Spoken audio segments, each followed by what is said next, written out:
Ако някога са се чувствали претоварени от финансови въпроси, не сте сами. В това видео сме на път да разкрием основните финансови принципи, които могат да променят финансовото ви бъдеще. Така че следете, защото това, което ви предстои да научите, може да бъде ключът към отключването на вашия финансов потенциал. Нека се потопим направо в сърцето на финансите, а именно бюджетирането. Това е крайъгълният камък на финансовия ви успех.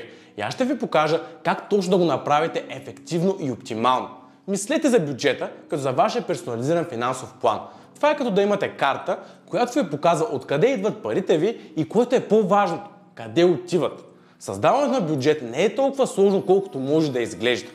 Започнете като изброите всичките си източници на доходи.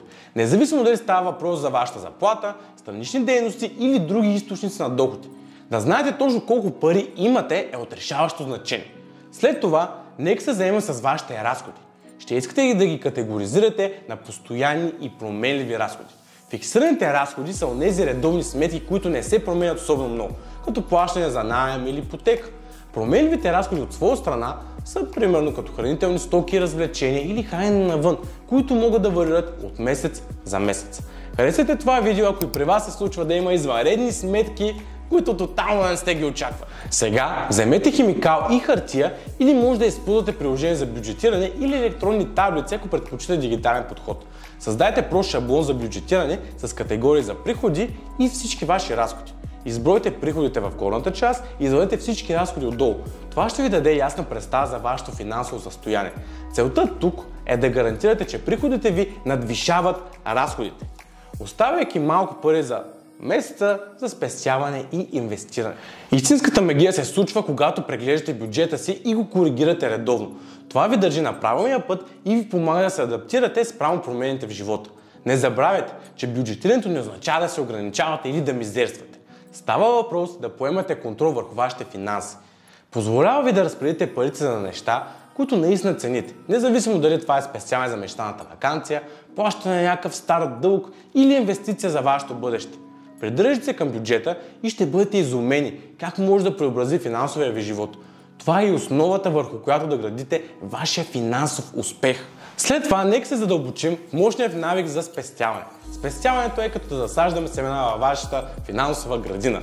Започнете като заделяте постоянна част от доходите си, дори да е малка. С течение на времето тези спестявания могат да пораснат в нещо съществено.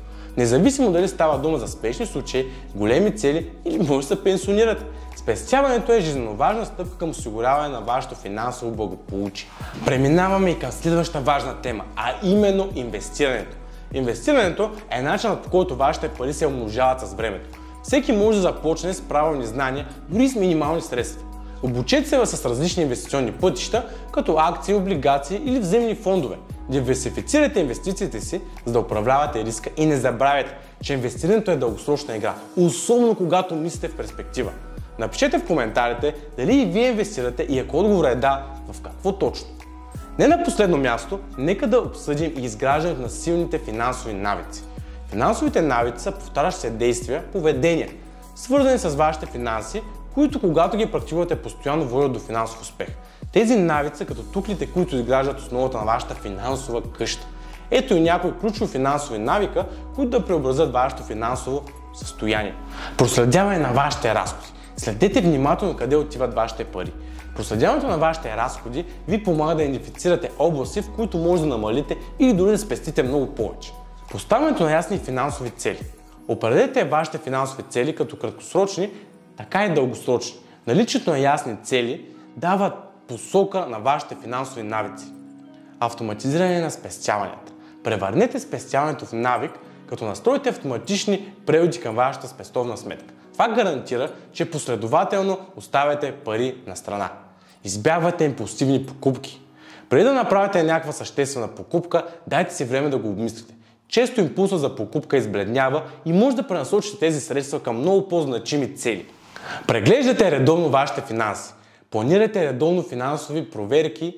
Това ви помага да останете на правилния път и да правите необходимите корекции, ако това се налага естествено. Непрекъснато се самообразовайте.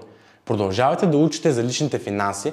Колкото повече знаете, толкова по-добри и грамотни и информирани най-вече решения вие взимате.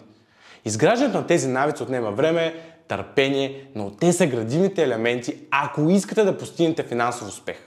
Ако сте намерили този клип за полезен, направете ни услуга, като натиснете бутона за харесване, както и да се абонирате за канала ми в YouTube. Благодаря, че сте тук и днес, и до следващия път, и работете върху вашето финансово състояние.